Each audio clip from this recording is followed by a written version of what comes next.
Hey there. So last week I had a call with someone that I wanted to share with you. This was a dentist that told me something that made me feel awful. He said his previous CPA had told him he was ready for an associate because he'd hit $100,000 a month in revenue.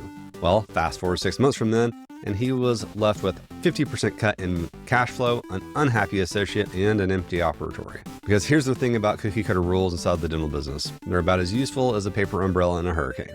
So hey, it's Jonathan Van Horn here, and today we're diving into 3 brutally expensive oversimplifications that I see costing dental practices money every single day. In this episode, you're going to learn why the $100,000 means higher rule destroyed one practice owner's income, and how to actually know when you're ready for an associate. You're going to learn about the $6,000 benchmark analysis trap that completely misses what's really holding dental practices back, and why paying $1,000 a month for a CFO who just reviews your QuickBooks is like hiring a treatment coordinator who only looks at your schedule. Plus, I'll show you what really matters when measuring your practice's financial health, and trust me, it's not what most CFOs and consultants are selling you. So get ready to learn why these oversimplified rules are costing practices hundreds of thousands of dollars, and more importantly, what you should be looking at instead.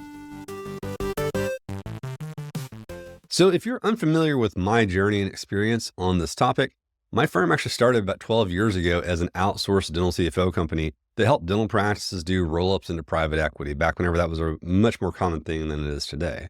That was before Tooth & Coin transitioned to a more traditional dental CPA firm. And during that time, I've seen just about every financial rule of thumb that you can imagine. I used to believe in a lot of them too, and I've watched practices succeed, fail, and everything in between. And we've helped hundreds of dental practices across the country with their finances.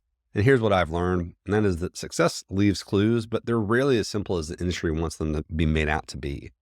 So today, our firm serves around 400 dental practices across the country, which gives us a unique perspective on what really drives financial success in dentistry. And let me tell you, it's not about hitting some arbitrary revenue numbers or matching some industry benchmarks. And what's interesting is that I actually moved away from the CFO model, not because it wasn't valuable, but because I saw a bigger need for solid, foundational financial services in dentistry. And the truth is that most dental practices do not need a CFO. They need good data, clear insights, and someone who understands both the numbers and dentistry, being in the business in a way, somehow connected to it. So when I see these oversimplified rules being sold as wisdom, I know exactly how much damage they can cause. So let's break down the first and probably the most expensive one that I see happen on a daily basis with dental practices across the country. And it's a tough one because I think a lot of dentists want to kind of put this badge on that they've made this step into dentistry, like they've gotten their business to this level, and they see some type of a pie in the sky, grass is greener if I go this path in dentistry. So the first piece of financial wisdom that can cause more havoc to a dental practice's finances than a poor choice in a crypto investment is related to the hiring of an associate. So let me paint you a picture of what commonly happens. There is this practice owner who hits a magical number of $100,000 a month in collections, and maybe they've been seeing that consistently for a few months. They've got someone that's in their corner, or they've read online or something like that that says, hey, congratulations, you're ready for an associate because you hit $100,000 a month in revenue. Let's just say that this practice is cash flowing about $40,000 a month at this point. So it's 60% overhead, 40% profit. And let's be honest, that dentist is having a good feeling. Having an associate is like a badge of honor sometimes in dentistry. It's one of those moments that you feel like, hey, I've made it. And I get it. I hear it all the time from dentists that they want to grow their practice to be associate driven so that they can step back from clinical work, maybe focus on the business side of dentistry. And it's almost like a status symbol, a sign that you've graduated from being just a dentist to being a dental entrepreneur. And the vision is compelling. There's less time in the operatory, more time managing the business.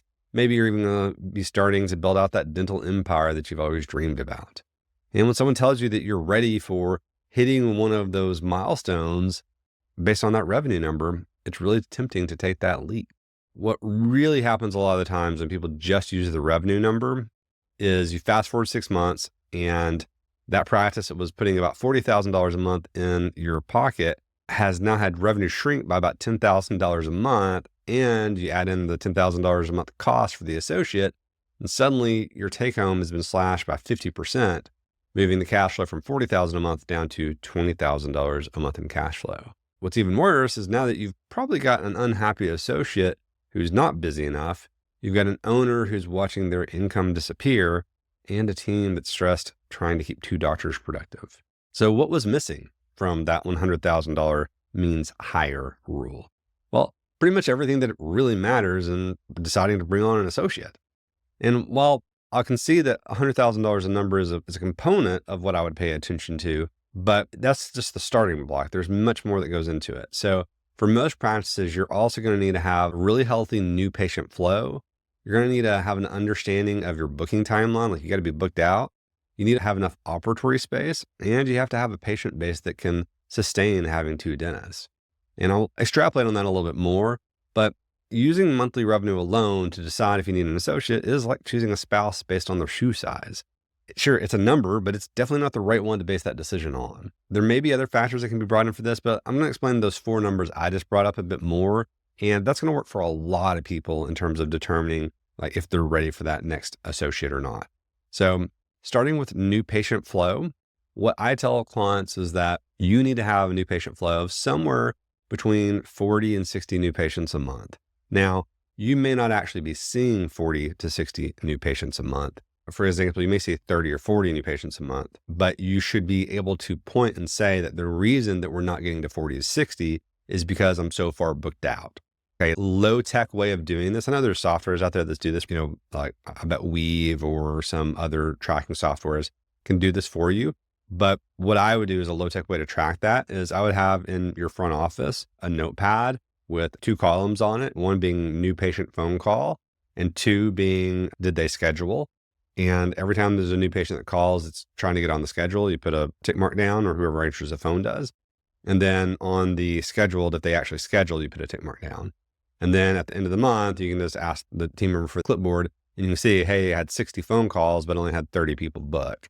And if you are booked out, say 4 to 6 weeks in advance, then you can assume that a decent percentage of those patients that didn't book would have converted to being a patient if you would have had that space for them to come in a lot quicker, because that's a really big reason why people don't come on as patients.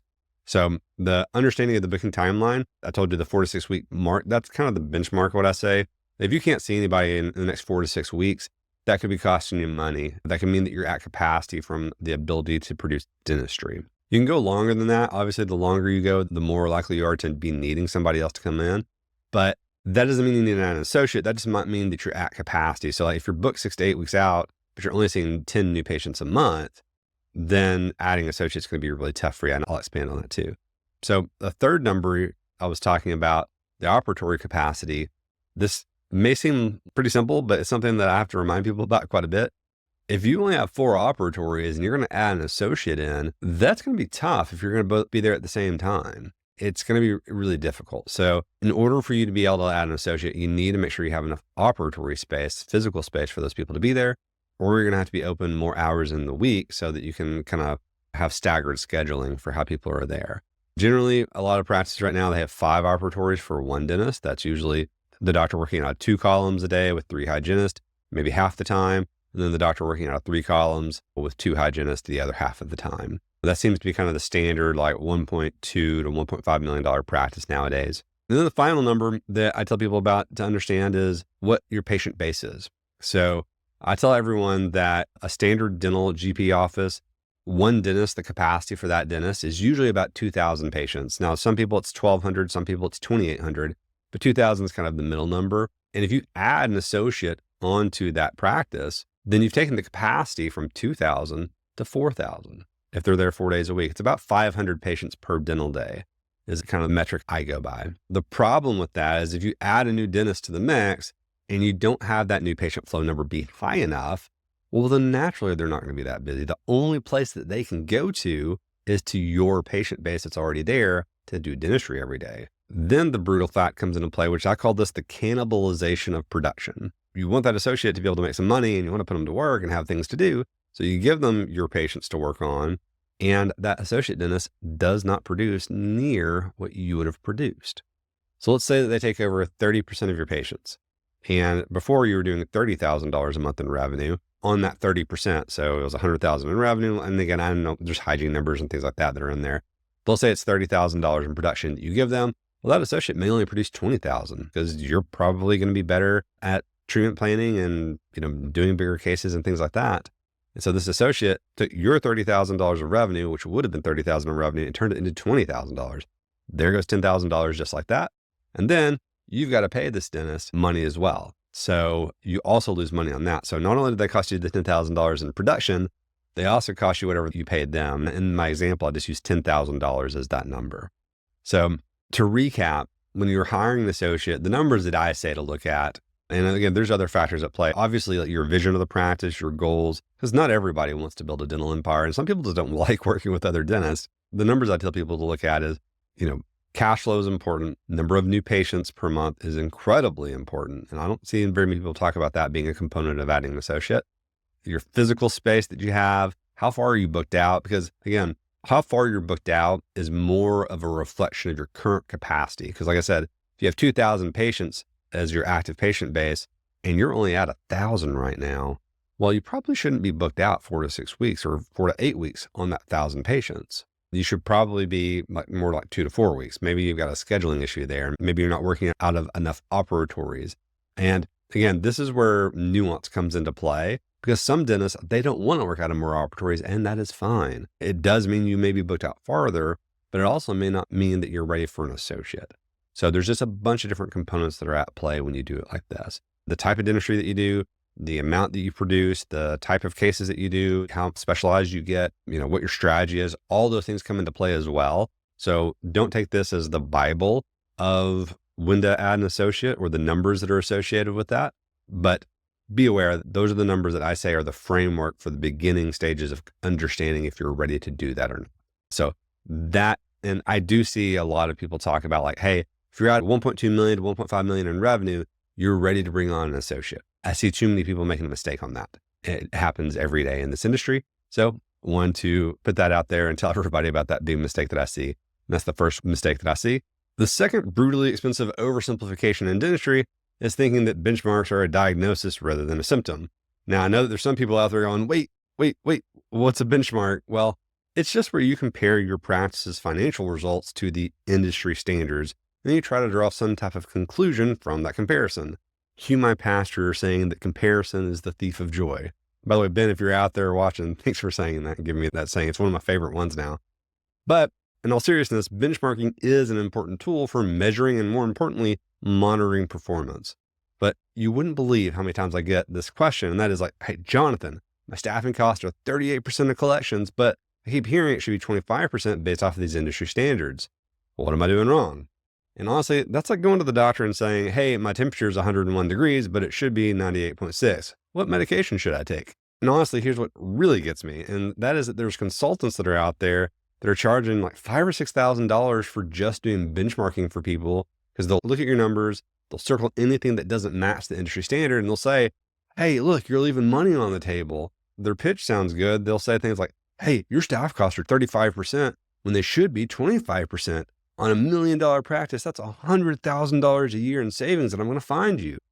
But what they're missing, and it's crucial, is that benchmarks tell you what is happening, not why it's happening.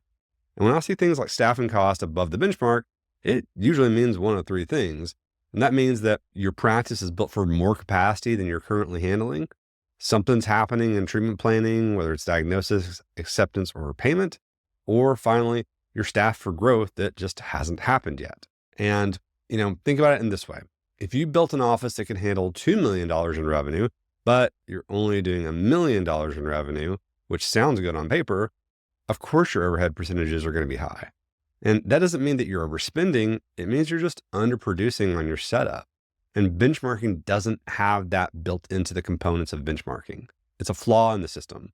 And the real problem isn't that you're spending that too much on staff. It's that you just haven't maximized the capacity that you've already built for your practice. And, good luck getting there from playing spot the bad number with your P&L and doing benchmarking. And I'm not saying that your CPA should be able to diagnose all of these things for you, far from it. I usually tell people that this is where a practice management consultant should be coming in to help resolve all of these issues. And I personally did used to think that mathing it all out with benchmarking was the answer. I even talked a few episodes back about how much I love to optimize. I used to think that your financials were the way to do that, but not anymore. Not after having thousands of conversations with dentists and actually seeing what really moves things in practices to get to the point where this is the case. It took me evolving in my thinking to get to that point because I used to think benchmarking was way more important than it is. To recap, benchmarking is showing you the what happened, but not the why. And so once you've figured out what's happening, that's whenever you should engage with a professional to help you with the why. And it's very rarely your CPA is going to be able to help you with that, because I tell people that a number being the result of something and comparing it to another number, those numbers are the results of hundreds, if not thousands, of human interactions. And by just looking at the number, we can't tell you which interactions caused that number to exist. But someone who's in your practice every day, a practice management consultant, could be able to do those things for you. So that's the second big mistake that I see a lot of people making. That's an oversimplification in dentistry, and that is believing that benchmarks are the diagnosis rather than just spotting a symptom. The third brutally expensive oversimplification in dentistry is believing that you need a dental CFO or something a little similar when you don't even really know what a CFO does. And honestly, this one drives me nuts because I just see so many services being marketed as CFO services light or fractional CFOs, and it's really just bookkeeping with a fancy bow tie on it. And let me show you a real story about that. Recently, a client come through that was paying $1,000 a month for what he was saying was CFO services. And you know what they were actually getting for that? It was a monthly Zoom call, and someone just talked to them about their P&L. That's it. They didn't even do the accounting for them. That's like paying for a personal trainer who just reads you the number on the scale once a month. And here's what's really wild is that I see these pitches on Facebook all the time, almost word for word, copied from companies that are teaching people how to become bookkeepers and then call it being a CFO. Because I get the accounting ads on Facebook, just like you guys get the dental ones. They just change the title from bookkeeper to CFO and double the price. Now, here's what a real CFO would do for you. They'd give you strategic planning for growth, including reviewing your new patient numbers, where they were sourced from, and helping calculate advertising ROIs, looking at your campaigns, doing complex financial modeling, including cash flow forecasting, managing the financial processes inside of the practice, so how you pay bills, how you receive payments, giving you capital structure decisions with liquidity and the usage of debt, as well as operational efficiency and analysis, as well as tracking information about team members and expectations. Here's what a lot of these fractional CFOs that I'm seeing pop up are doing. They're just categorizing transactions and your financials, or even worse, they're just looking at your financials that you've done yourself every month and cleaning them up a little bit. Maybe they do like a surface level review, just looking at the numbers on the P&L. And sometimes they'll use like a templated analysis tool or an app to make it look a little bit fancier. That's about it. And look, there's nothing wrong with bookkeeping. It's a crucial service. But calling a bookkeeper a fractional CFO is like calling me Tom Brady. I mean, I have played football before, not to do my own horn or anything, but I did start every game as a wide receiver in high school, even though they threw the ball to me literally 0 times that entire season. I'm not salty about it. It's okay. I couldn't catch a cold if I tried. But anyway, enough self-deprecation. Back to CFO stuff. What's particularly frustrating is that most dentists who come to me saying that they want a CFO don't actually need one. They just need someone to give them information, data, and insights and help them interpret that information intelligently. And most dentists can get what they need from their CPA as long as the financials are presented to the dentist in a logical format that they can follow in a simple enough format to look to. Anyway, that's really what you should be looking for in your financial CFP or something like that. If you can't function as that in your own business, if you're looking for a service provider to help you understand the business's performance from a financial perspective, then you don't really need a CFO for that. You just need someone to explain to you what's happening and showing you the numbers in a logical format so that you can follow along and monitor that performance. You also need to be made aware that financial performance is precisely that. It's just financial performance. It's not going to show you everything that happened from A to Z. It's just showing you the result of what happened. So that's another oversimplification, is the use of the term CFO in the dental space. I tell dental practices, you're not really going to need a true CFO until you're probably like the $5 to $10 million mark. Now, everybody's different on that, but that's about where you're going to start needing to get that one. And it could be a fractional CFO at that level as well. And just a budget for that, a fractional CFO is probably going to cost you anywhere from $5,000 to $10,000 a month to have a true like virtual, like fractional CFO to help you with these things. I mean, I guess you could make an argument that a fractional CFO, like, oh, we call ourselves that because it might be 1% of what a CFO does, but that's the fraction that we're using. And I mean, that could be a thing too, but I think that's a really expensive mistake because a lot of times you just get the 1%, but you're getting a bookkeeper for twice the price, basically. So try not to do that. And I am seeing much more of that pop up from day to day throughout the online space. So let's wrap this up by recapping these 3 brutally expensive oversimplifications that I see causing havoc in dental practices. First was the 100K means higher rule. Remember, adding an associate isn't about hitting some magical revenue number. It's about having the right infrastructure in place, having something like 40-ish new patients per month, being booked out about 4 to 6 weeks, and usually having the capacity to actually keep another doctor busy with the physical space also. Don't let your ego or the industry wisdom rush you into making a decision that could cut your take-home pay in half. Second is the benchmark trap. So remember, benchmarks are like warning lights on your car's dashboard. They tell you something might be wrong, but they don't tell you why. If someone's trying to charge you thousands of dollars to circle numbers on a report that doesn't match industry standards, save your money. Focus instead on understanding why your numbers are what they are and what that means for your specific practice. Third is the fake CFO phenomenon. A monthly Zoom call to review your P&L doesn't make someone a CFO, no matter how much they charge. Real financial leadership is not about transaction categorization and basic reports. It's more about financial leadership and strategic guidance. Here's what I want you to take away from this episode. There are no shortcuts in dental practice finance, no magic numbers, no universal rules.